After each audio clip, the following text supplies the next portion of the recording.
Let's turn now to a major news study that's out this morning, revealing what's troubling our tweens, 10 to 13-year-olds. Top of the list is concern for their families. Whether someone they love will become seriously ill, they're even concerned about a parent possibly losing a job.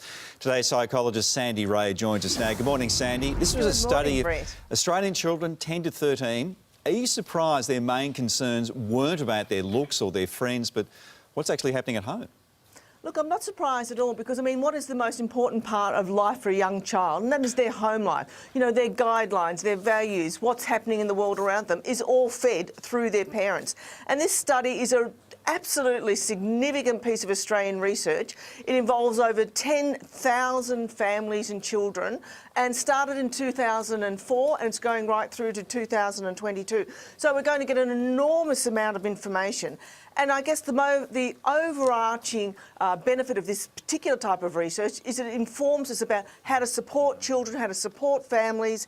It gives us ideas about policy formation and, most importantly, about early intervention and prevention, typically and most significantly about mental health issues. Well, and you look at the main issues they were concerned about too, apart from their parents and whether they might lose their job: drugs and alcohol, terrorism, climate change. They're all heavy topics, but do you find that encouraging that they're thinking about these issues, or is it showing that they're growing up too fast?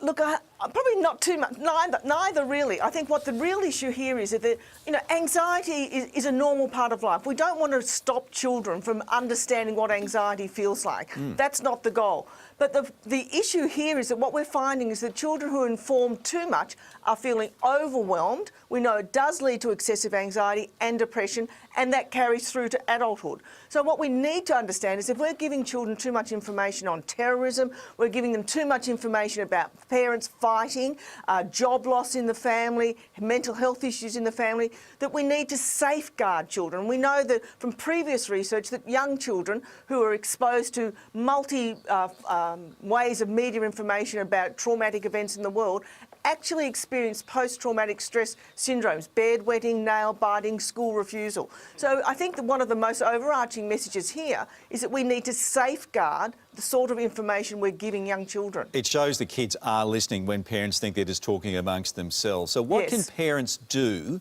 to ease their children's concerns and make them feel protected? Look, I think one of the first things you do is minimise traumatic information. So certainly if we're looking at terrorism, for instance, and most terrorist acts are formed in large cities. So children are wary, perhaps. And I think parents need to be very diligent and vigilant about safeguarding information. Not to be seduced because your child might be bright and might ask, lots of questions. You have to remember they still only have the emotional repertoire of a 9 or a 10 or 11-year-old. So be careful that you don't get seduced into overfeeding the child. I think parents also need to take a mindful step about what sort of family information that they are talking about. So if mum or dad, their job loss is threatening, or if they might be becoming unemployed, of course that can be a family discussion, but not a consuming family discussion. I think we have to remember that our children aren't our best friends, they are our children, and we have to use developmentally appropriate language as well.